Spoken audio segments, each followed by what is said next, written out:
Is Jesus really present in the Eucharist, body, blood, soul, and divinity? My name is Aarynn with Humboldt Catholic, and today I want to dive into one of the most profound signs of God's presence within the Catholic Church, Eucharistic miracles. If you've ever wondered, why do Catholics believe that bread and wine literally become the body and blood of Jesus? You're not alone. It's a hard teaching. In fact, when Jesus first taught it in John 6, many of his own followers walked away. But here's what's amazing. Throughout history, God has stepped in, visibly, powerfully, and sometimes shockingly, to show that the Eucharist really is Jesus. As of today, the Catholic Church has officially recognized over 100 Eucharistic miracles throughout history.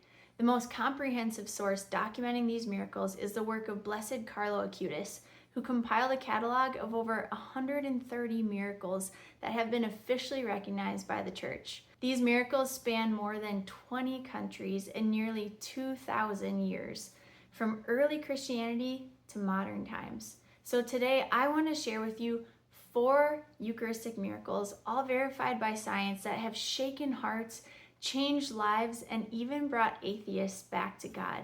Number 1, Lanciano, Italy in the 8th century.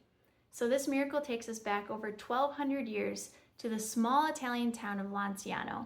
A Basilian monk was celebrating Mass, but privately he was struggling with doubt. He couldn't wrap his mind around the doctrine of transubstantiation. He prayed for help to believe. And then, during the consecration, the host in his hands visibly turned to human flesh, and the wine in the chalice became blood right before his eyes. The miracle is preserved, and centuries later, in 1970, a renowned Italian pathologist, Dr. Edoardo Linoli, was asked to examine it. What he found was jaw-dropping. He found the flesh is human heart tissue, specifically from the left ventricle. The blood type is AB, which matches the blood on the Shroud of Turin. If you don't know what the Shroud of Turin is, look it up. It's amazing. He also found no preservatives were used, and after over 1,200 years, the tissue has not decomposed. Dr. Linoli's findings were reviewed by independent scientists and shared with international medical bodies, with no natural explanation found. They all confirmed this is real human flesh and blood, with characteristics impossible to explain naturally. Today, the miracle is still preserved in Lanciano, and hundreds of thousands of pilgrims visit it every year. Many have reported conversions and healing after witnessing it. Number 2, Balsena, Italy in 1263. So fast forward to the 13th century, a German priest named Father Peter of Prague was traveling to Rome. Like the monk in Lanciano, he struggled to believe that Christ was truly present in the Eucharist. While saying Mass in Balsena, something extraordinary happened. As he elevated the host, it began to bleed on the corporal, which is the white cloth on the altar. He was so shaken that he immediately halted Mass and traveled to nearby Orvieto, where Pope Urban IV was staying. The Pope sent investigators, and upon confirming the miracle, he declared it authentic.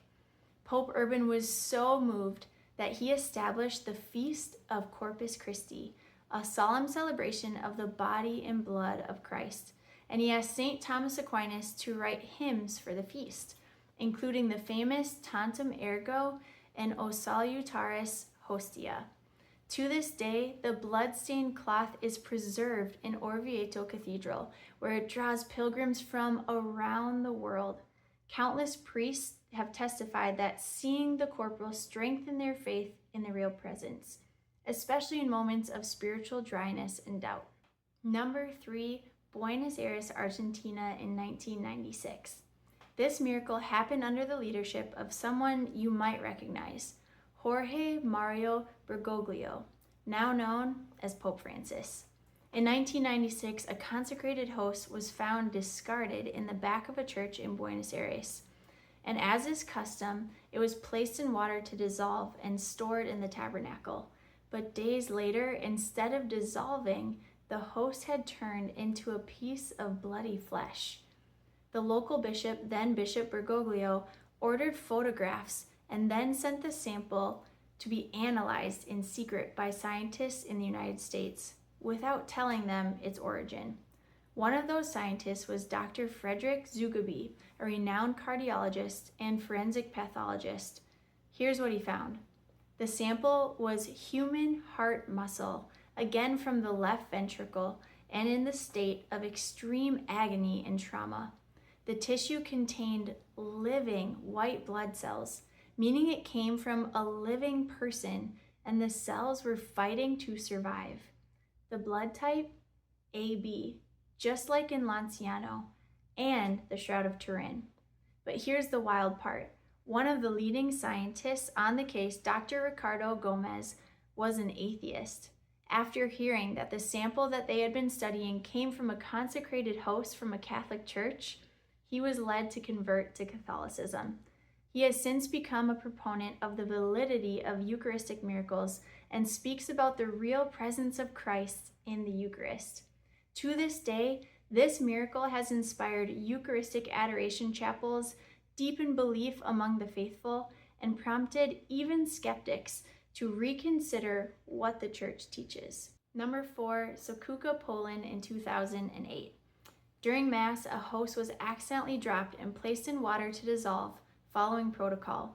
But after a few days, a red stain appeared, and upon closer inspection, it was discovered to be living human tissue. Microscopic analysis revealed the tissue was myocardial tissue, heart muscle again, from the moment of death and under great stress. 2 independent forensic experts from the Medical University of Bialystok examined it and confirmed it was human heart tissue. Most incredibly, the tissue was fused seamlessly into the bread, not pasted, not added, fused at a cellular level, and in a way science cannot replicate or explain. People who have visited the miracle in Soka have reported miraculous healings and vocations sparked from witnessing it.